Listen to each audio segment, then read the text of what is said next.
Hello, and thank you for tuning in to the Capers Business Ventures Connect podcast. We'd love for you to subscribe and looking forward to your reviews of our episodes. If you're interested in becoming a guest on our podcast, we'd love to have you. So please visit us at cbbservices.com/podcast, and we'll be in touch. We're glad you're here, and we're ready to get started. Ever met someone who inspires you no matter what the topic? Well, you're in luck. Our guest does just that. So let's connect.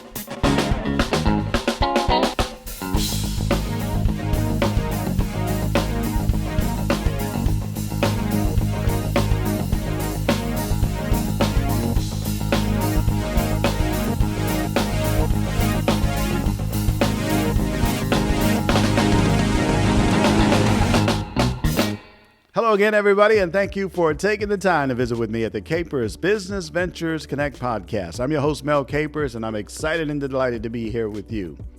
Before I get going, let me just pause and give thanks to my great Creator for giving me the opportunity to do His will on this side of heaven. I also want to take this time to thank my great friends, Tasha and Kevin White, who are co-founders of Vanguardian Global. They are really doing amazing things at Vanguardian Global, and you need to go check them out. So go to their website at vanguardianglobal.com. Also want to send a shout out to my great friend, Corliss Odwame. She is president of Agape Love in Action. It is a nonprofit organization that's doing great things for veterans, and you need to check them out. Listen, you also need to go to Agape Love in Action and check out their veterans calendar. Find out what's going on. Donate and order one of those veterans calendar. You can do so by going to agapeloveinaction.com. I also want to send a shout out to my good friend. She is Sonia Pinckney Rhodes. She's doing amazing things at J.M. Pinckney Publishing. You need to go check her out. Please go visit her website at jmpinckneypublishing.com. I am honored to have as a guest my good friend, the Reverend Jumanne Bradford. He is co-founder of the Engage, Enrich, Empower Youth Project, better known as E3Y Project. It's a nonprofit organization that provides mentoring, tutoring, and leadership services centered around various platforms for middle and high school youth in the D.C. Metropolitan and Prince George's County, Maryland area. It is indeed a pleasure to have him here with us, and I just can't wait for you to meet him in our first segment we call the Meet and Greet segment.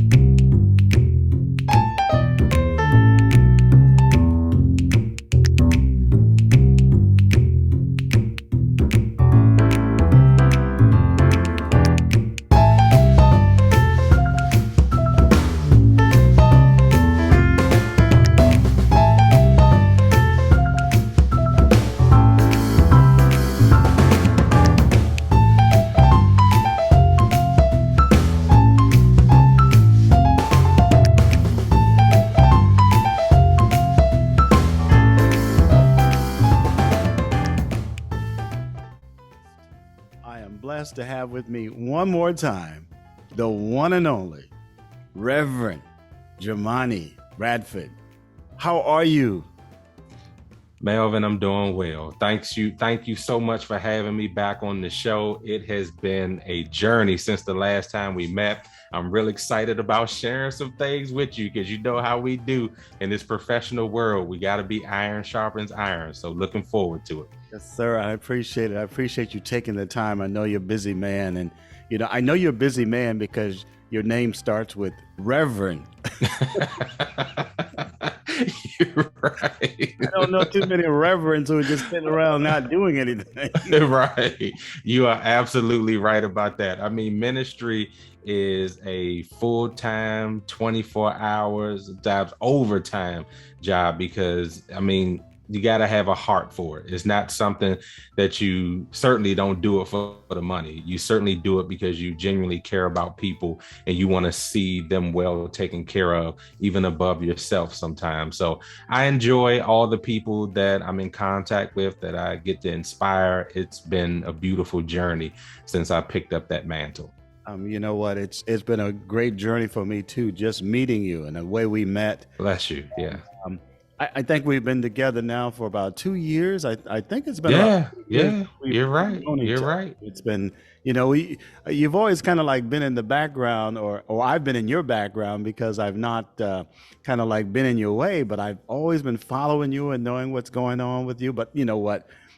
I'm not the one who needs to know what's been going on with Reverend Jumanne Bradford. I want my listening audience to know what's been going on. But here's what I want to do. And I did this before in a previous episode with my guests. I'm not going to ask you the same questions I asked you the first time you were here. So what I want to do is I want to play you a clip or two, and I want you to listen to what you said way back Okay. when I had asked you, who is Reverend Jumanne Bradford? You ready for that? I'm ready. I'm ready. Let's take a listen to this. Check this out. What's the name of your business ventures again?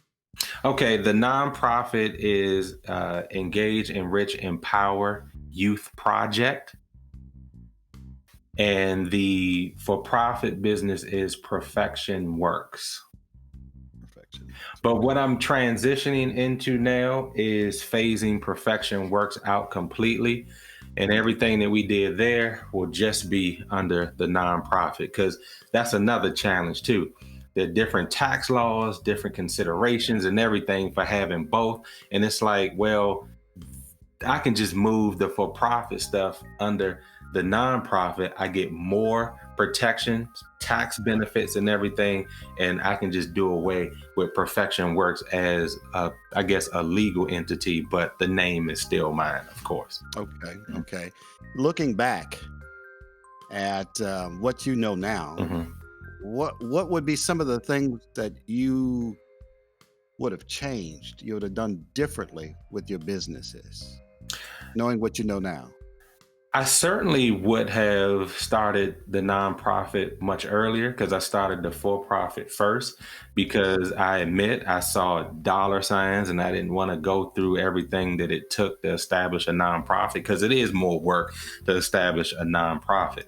I also would have taken some business courses earlier as well, so that I could understand how spreadsheets work, so I can understand, balancing a business budget, because it's different than a household budget. Understanding, profit statements and all that stuff. I have all of that under my belt now, but I wish that I had learned that stuff earlier. I mean, I guess the timing is the way that it should be, because in my travels, I started meeting all these financial wizards and people in business and stuff like that, that really started to pour into me, where I didn't meet those people early on in my career. So I'm not complaining, but to the question, if I had to change anything that I know better now, it would be definitely those two areas, certainly. Amazing. I still see your palace looking nice. Looking awesome. Hey, that's vision, and I receive it, because I'm a visionary.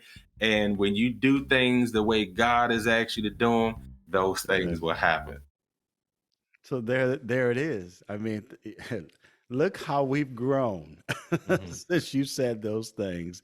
I mean, you've done a lot since then, right? Yeah, I have. I mean, I must confess, I have. Again, you got to tell me about your podcast. I know you have a podcast as well. I mean, where do you find the time to do everything you're doing and have the podcast? Tell me about your podcast. So there are a couple of podcasts that I have. The major one that we've been doing going on 3 years is entitled Positions on Sports Talk Show. So every Tuesday night at 7 p.m. and then we'll have special shows throughout different weeks depending on what's going on. But normally it's every Tuesday night at 7 p.m. We have a YouTube channel. Look us up by Positions on Sports Talk Show. We also have a Facebook page, because we use Facebook Live, same name. So people can find us there. They can interact with us there. We're on all social media platforms. So no need for me to name them all. Just put in the same name and you'll find us. The other podcast that I have is one where I highlight, my prayer life. It's called Pray With Me, and you can see my logo here. And I do YouTube's and Facebook Lives on this as well. And it's called Pray With Me, or hashtag Pray With Me, in which, I lay out a scripture of the day, a topic of the day, and then we go through that, and then I end every segment with prayer. So folks, in advance, they'll tell me things that they need to pray for. I don't, name people, because I keep people's stuff private and confidential unless they say it's okay. And then we'll pray those things out. I'm looking forward to having additional guests on that. I'm also unlocking another area in which my cousin and I, he goes by the nickname of Sense. So we have another podcast called Prof and Sense, where we pretty much tackle all the hot topics of the day. I'm looking forward to all three of those different podcasts. I'm really putting myself out there now to start guesting a little bit more with other people, just so people understand, who I am, what makes me tick, and what I actually bring to the table. You are the man. And let me tell you, we got to get ready to get into our next segment. Okay. And once we get in my next segment, I'm gonna take you on some of those things that you were Okay. You ready Sounds to get good. to our next segment? Our next segment is called On the Horizon. You ready to go? I'm ready. Let's do this.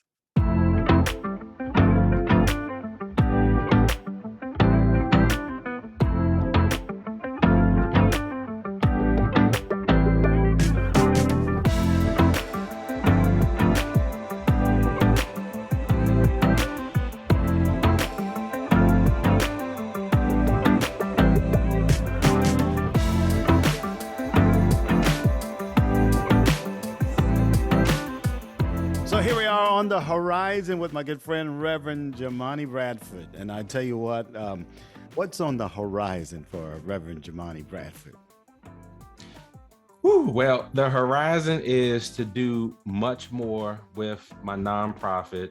It's no secret. I might not tell my employer this, but I'm really trekking towards, being able to step out on my own, do the ministry, do the nonprofit with the youth full time, do the leadership boot camps, be a speaker, be a preacher, and really take this thing as far around the world as I can. Those are the things that I'm planning for, that I'm trekking for. I'm currently working on my next book, and the book is entitled Cerebral Abstract Experience. And it will be every bit of what the title says, because I want people to think, but I don't want people to pick up my book because they want to hear what I have to say. My book is going to allow people to dig deep into who they are. Use my testimony and my experiences to discover who you are. This book is going to be unlike anything I've done before. I've written a lot of poetry before, but this one is going to have some poetry in it, but it's going to be more of a memoir of me really making myself vulnerable and letting people know the mistakes that I made, some of my regrets, but also the victories and the things that I learned along the way. One of the greatest books that John Maxwell ever wrote was Failing Forward. And when you understand that when you fail, because it's going to happen, you want to fail going forward. You want to fall going forward, because it's easier to pick yourself back up. It's easier to brace yourself for a fall when you're falling forward. So when we look at that in our lives, our everyday lives, stop allowing your failures to keep holding you back, because when we start to internalize it and our hearts get hardened and our minds get reprobate, then we start to even close doors on ourselves. I want folks to understand, of all ages, it doesn't matter where you've been. It doesn't matter what you've done. It doesn't matter who threw you away. It doesn't matter who you threw away. If you make the conscious choice that you're going to do what's right, what's positive, what's going to be endearing for yourself first, because one thing that I teach the youth, and I teach everybody that will listen, you have to love yourself first. If you don't love who you are when you look in the mirror, then there's no way you're going to be able to help anybody else. And that is far from being arrogant or conceited. See, people that are like that, they don't know. don't know the difference, because loving yourself is a part of real humility. because you know that you can't love others unconditionally unless you forgive yourself, unless you give yourself some slack, unless you can look at all the flaws that you have and still say, I'm a beautiful individual because I'm a child of God. He didn't make, we always say God ain't make no junk, right? So you have to believe that he created you to be more than what you are, and you have to chasten after that and allow him to order your steps. That's why I tell folks, this is why I do the ministry, pray with me. If you don't learn the power of prayer, you're going to be beating your head up against a brick wall, and we know a brick wall is undefeated. Your head cannot punch through that thing. I don't care how many times or how hard your head is. You can't do it. So when we understand that there's a higher being and a higher power that orders our steps, then we need to allow him to do the heavy lifting, and all we call to do is be obedient and walk in his will. Once people understand that, and I don't care what you believe, but I tell you that the God that I serve, when these things are happening and they're unfolding, I'm telling you, I'm not trying to proselytize anybody, but when people ask me why I'm the way that I am and how did I get through some of the most horrific things that would have caused other people to pack up and fold up, and I became triumphant over those things, that's the kind of inspiration that I want to bring to people, whether I'm writing, speaking, or otherwise. And you know, you and I, we connect around John Maxwell. That's where the root is. And since we talked last, I told you I was going to do it. So I dove also into the youth certification now. So I also now have that under my belt just to kind of enhance my own skills as a speaker, a coach, and leader, you know, in the community. So those things are going on for me right now as well. And basically, we're doing some different things with the youth. We're exposing them to the world of equestrian. We're exposing them to the world of bowling with a purpose. We're exposing them to different things that they haven't normally seen. We don't just want to be another nonprofit that helps in certain areas of education, or everybody has jumped into STEM, STEAM, or now it's called STREAM. So we didn't just want to be another cookie cutter organization. We actually want to show kids how to do creative writing so they can be published artists. We show them how to do photography, videography, editing, how to podcast, how to do the production. Like, these are the different things that a lot of nonprofits are not doing with the youth. So we stepped into that arena to be able to open up those avenues, because you'll be shocked to see how kids light up when it's not just another program that's pushing them into sports. But it's a beautiful thing that we're here, because, you know, I hate talking about myself, but I know as part of the brand, I have to let people know what I'm doing so that they can then, you know, check us out and place their kids in proper care, because we will take care of your children. You know, you mentioned about some of the training that you offer the kids, and you said, first of all, equestrian. I want to ask you about that, and you said podcasting. So let's talk about the equestrian. Where in the world do you do that, and how did you arrange that to happen? Right. So here in Prince George's County, Maryland, what people don't know is a best kept secret. We have so many private and public farms that house the horses that people can get to know, can ride, can practice with. And basically, it just took us being able to approach some of those people. We got the equestrian center up here in Upper Marlboro, where now I found out late last year that they're bringing one of the national equestrian events right here in our backyard, which is going to generate so much revenue. And we want to expose children of color to the world of equestrian.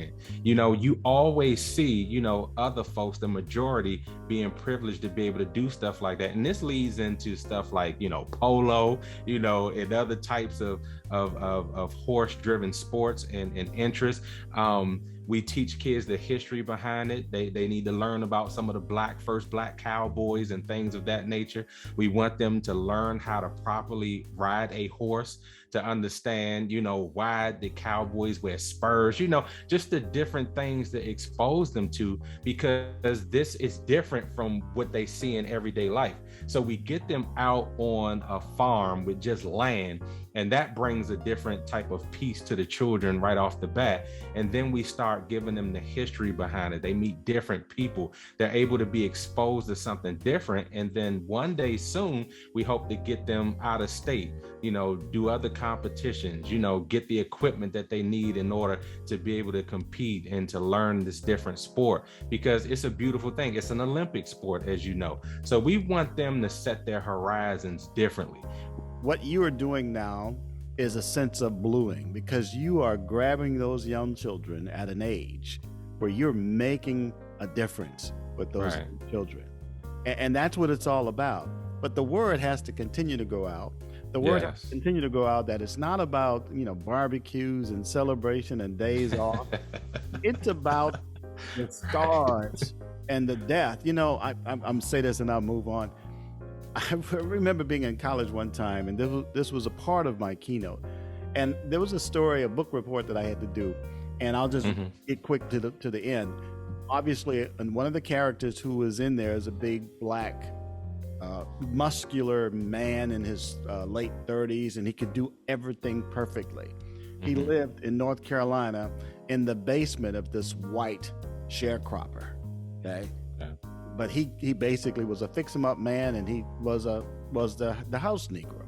He took care of everything. But somehow something happened. He snapped. When he went downtown where his people was, and where his people were, and he snapped, and something happened, and he killed a man or something. But anyway, they put a white posse together, and the posse went and hunted him down, and it was like snow on the ground. And I remember in this book, this was way back in the 80s when I did this book report, it said that he sat down and he took his boots off and he had his feet in the snow. And he had a weapon. He was a sharpshooter, but they had a posse surrounded him. They shot up the woods. They killed him. He had bullets all over the place. They killed him, dragged him out of the woods, threw him across the horse, took him in downtown, and they hung him. They hung the dead man in public with all the people watching. And I'm thinking, my God, you killed him. He's dead. Throw him across the horse like he is not really anything. And then you're going to hang a dead man to prove a point. Right. And, Jumanne, I was just doing my book report to get my strong C-. That's all I was doing. And it hit me. I said, what in the world? And I thought about what I was writing and what I was being fed, because the moral of the story at the time, the teacher said, the moral of the story was that in every good man, there's evil. And I thought, that's the craziest thing I was going to accept. I said, first of all, every man is not one who lives in the basement underground. Man is not one who cleans the other man's house and makes sure everything is neat and clean for him. That's more like a slave. Right. And then you took away his dignity right then by just the way he lived, but then you killed him, threw him over a horse, took him downtown so everybody could see, and then you hung him publicly, a public hanging. And it's like, do we have anything about us as a people that folks can say, you are worth being here on this world with me? Right. And we need to recognize that. Just like you said, we need to recognize that we are worth it. We may be 12%, but we are worth it, because we are bluing this nation no matter how much pain comes among us. Now, I've done too much talking because this was about you, but I was just talking about my keynote. That's perfect. My keynote that I put together that I was doing for Black History Month. And which gets me to ask you this before we get into our final segment. When you prepare your keynotes, what is that process for you? Ooh, well, it always starts and ends with prayer. Whenever something affects me to my core, I have to wonder if it's a heart issue, or is it something that's coming from the mind? A lot of people are always trying to wow their audience. What can I say? What can I do? What theatrics can I put together? So they're thinking about the process. And it's wild because I just did a Sunday school where we used scripture, and we talked about the heart of the matter and how we get to the heart of things, and how we looked at the prophet Ezra in order to do that.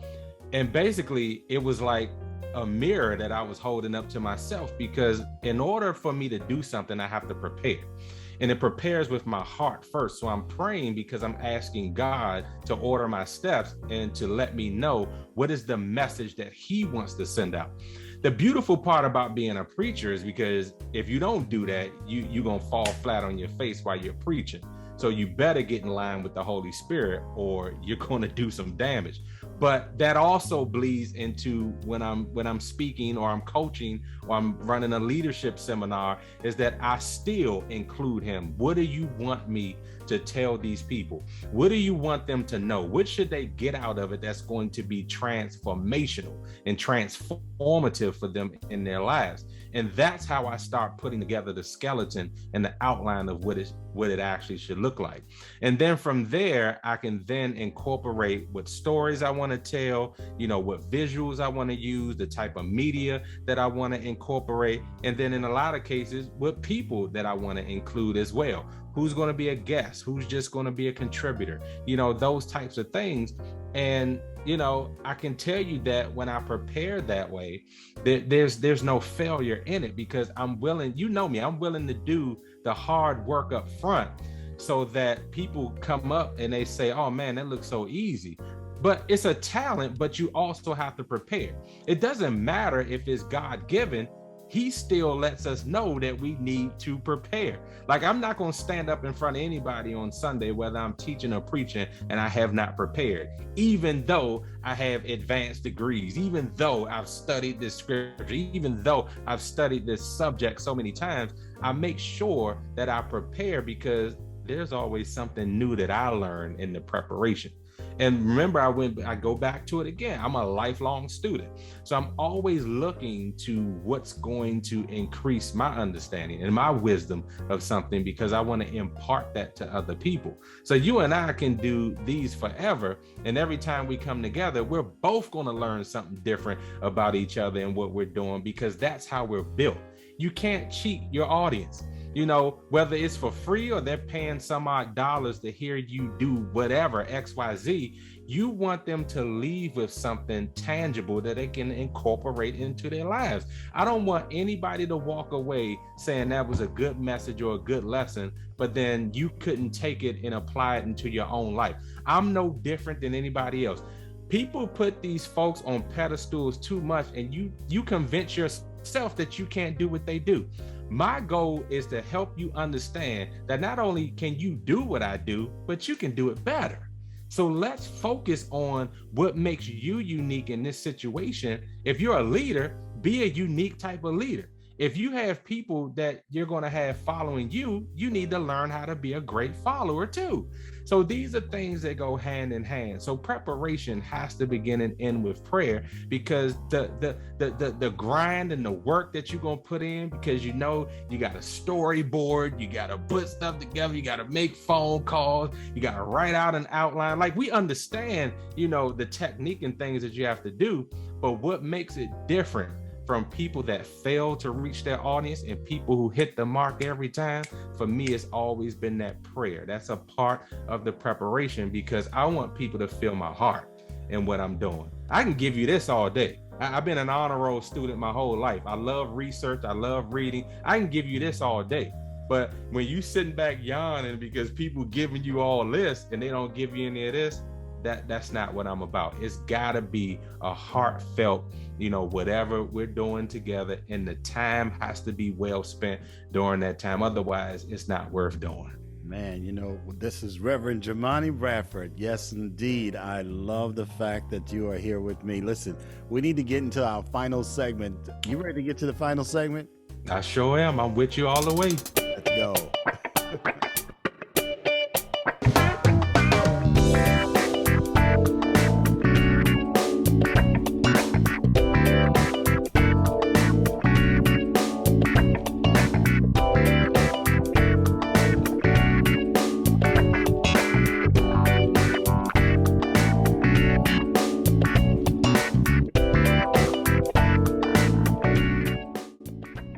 Well, here we are in our final segment. We call this segment the Connect. Now, you've got to let people know how to connect with you, because I'm telling you, if you want to move forward, you got to connect with Reverend Jumanne Bradford. So how do people get in touch with you? Well, of course, Jumanne Bradford. I mean, you can Google me, put it up there. You can also look for Professor J. I mean, I'm on all the social media platforms. Certainly befriend me on Facebook. I'm Reverend JB Bradford. On Instagram, Perfection. That's PROFXSHON. And you'll find me on those platforms. IG, you got that is Instagram. You have Twitter, same, Perfection. You'll find me there. Everything that I'm doing, you can look me up on YouTube. You can either look up Perfection or you can look up Positions on Sports Talk Show. You can get me there. And then, of course, if all else fails, reach out to Melvin. He'll connect you with me very expeditiously. And, you know, whatever we need to do, we'll connect and we'll get it done. Again, Melvin, I'm about partnerships. You know, folks that want to compete, that's not my bag. There are too many youth out here to touch, too many families that we need to touch. So when folks learn how to work together, you can understand that you make such a greater impact than trying to compete against other people when you guys are pretty much trying to get to the same goal. We might have different programs, but that's what makes the beauty of partnership wonderful, because then those same kids can then start going through a pipeline instead of having to choose between one or the other. Stop making our kids make tough choices. It can all come together under one beautiful umbrella. So you can reach me there. Of course, I have a unique name, so I'm not hard to find. You just got to spell it right. Jumanne. And you'll find me. Who you want to shout out? Yes, of course. I got to shout out my wife, Janine, our new baby girl, Jalen. And then, of course, my kids that are doing a wonderful job, Brittany, Zion, and Autumn. Brittany just graduated with her master's in social work, and my two kids are in undergrad down at Fort Valley State. Brittany graduated from UAB, so I want to definitely put that out there. Great school. So, and definitely the whole Bradford family, Bradford clan, Pleasant Grove Baptist Church. I love you guys. And definitely my brothers from Positions on Sports Talk Show, for sure. And of course, you, my brother, because you're doing great things out there. Thank you for what you do. Oh, man, I appreciate it. I appreciate you taking the time to be with me. You know, my room gets brighter every time you come around. Praise God. I love you, man. I love you. I love you. It's him. Listen, he is my guest. He is my friend, Reverend Jumanne Bradford. Thank you, my friend. We will be talking to you soon. Thank you so much, and God bless you. Bless you. We'll see you the next time.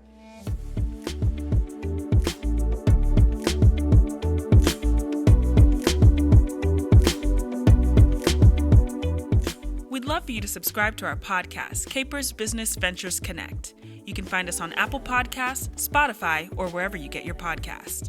So please like, share, subscribe, and leave a review.